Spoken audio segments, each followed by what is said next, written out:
Ladies and gentlemen, welcome to It's Rainmaking Time. This is Kim Greenhouse. Thank you for being here. Many times I ask myself, what happened at Katrina? Who was there? Who was actually on the grounds when this terrible, emergency, horrific event happened?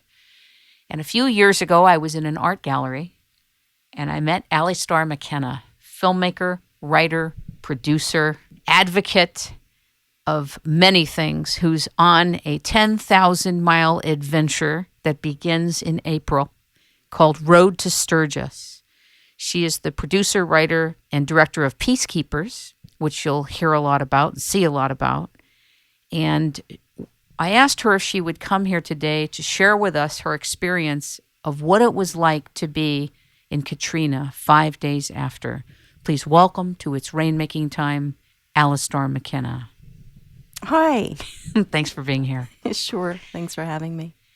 The first thing that struck me that was fascinating about you was your sharing with me your experience of being in Katrina 5 days after, and all the pictures you have and all the documentation you took and your live experience on the ground there with the people, with the emergency teams.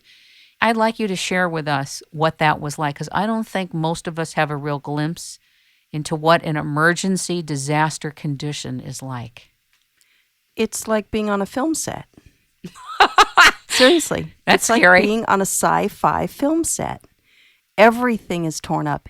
Everything is disarray. You know, when I actually was watching it on television, and I saw a film crew pass by a house. They were in a boat. And a dog came out on the roof and started barking at them. And I thought, okay, get the shot, pick up the dog. Get the shot, pick up the dog. They didn't pick up the dog. I was very mad. And I was stomping and pacing in front of my television. And my boyfriend said, why don't you go help? That's what you do. Go. So I packed up my motorcycle and I went. And I ride a Harley Davidson Heritage Softail. And I drove to New Orleans. I live in Los Angeles. And when I got there, I drove through 40 miles of backed up traffic on the freeway. Thank God I was on a motorcycle, because I just lane split right through the middle of them. The army, the telephone company, you know, semi-trucks with food, with water, all the things. I just went right through, went to a police station, went in there and I said, listen, the first guy I saw, listen, I came to help. He said, well, I don't know what to do with you. I said, well, does somebody need help? Do you need, obviously you need something, because everything, I'm telling you, for miles before I got there, everything was a mess. There were boats, big, large boats, not little boats in the middle of the freeway. There were trees that were torn up and laying on their sides, and they had pulled up all of the ground around them. So when you walked past them, it was like walking past a mountain of just I mean, it was dirt and their whole root system. Unbelievable stuff. Every sign was gone. Every roof was gone. I saw an entire roof of a house in a tree. The tree was still standing, and up on the tree was the roof, way up in the air. Anyhow, I told him I was going to go sit down. You figure it out. I'm going to go sit over there. And a few minutes later, a woman came in and said she needed help with a bird. She had a seabird in her front yard.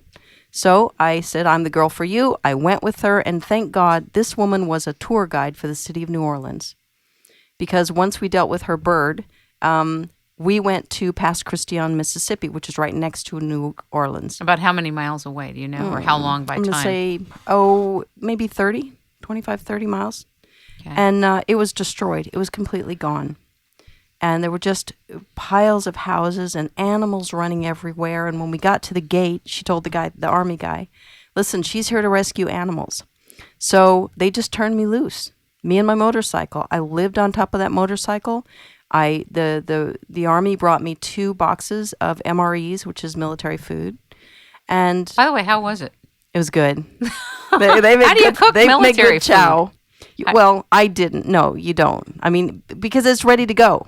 You can warm it up. What is it, like cornflakes or what are we talking about? There's pasta, there's lasagna, there's these wonderful just mixed meals, fettuccine, all kinds of good stuff. Wow. Yeah, I could actually put it on my motorcycle, heat it up, on my pipes, and I'd have warm Pipes? food. Did you say pipes? Yeah, well, yeah, my motorcycle pipes. That's how you heat food? Yeah. I've heard it all Yeah. now. I've heard it all. I'm going to bake bread on my top of my car. But there wasn't anything. I mean, there was nothing. The military had cots laying next to me. We were actually located at this little gas station that was no longer a gas station on a corner. Pretty much the only clear spot in the area. Military was there. The trucks would come in there, and and I parked my motorcycle there. I slept on top of her, warmed up my MREs, and it was good. It was good. It was like camping in a war zone. Were people crying? Were people lost looking? Were they forlorn? I mean, what was your experience? They were shocked. The people that actually lived there were shocked. There were people still living on their porches because obviously they couldn't enter their houses. Everything had fallen inside their houses, right? And it almost looked like somebody had picked up their house, shook it, and then set it back down. If it was even on the same property, there were houses that had floated into the street and were sitting in the middle of streets, especially in the Ninth Ward. The first people I saw, actually the military came and got me and said there was a guy living on his porch. No, this is 5 days after. This was the first day I got there. I arrived. He was living on his porch, wouldn't go anywhere without his dogs because his dogs had saved his life and his mother and father's. And so they told me where to go. They couldn't take me, but they told me where to go. And I got over there. And fortunately, my motorcycle was one of the only vehicles that could actually get through this massive tangle of houses and cars and stuff. I got there. I doctored his dog. And he only had a pair of pajamas on, no shoes, no nothing. He couldn't actually walk away from it. And so I put him on my motorcycle. I took him over. I got him some MREs. I took him over to another spot outside of the pass, is what they call it, outside of the pass. And he got some actual clothing, took a shower, got some medication for himself because everybody had odd skin issues there that had been in that water. And this guy had spent, in the morning is when his dogs woke him up. He went and looked at the window, and it was already halfway to the window of his house.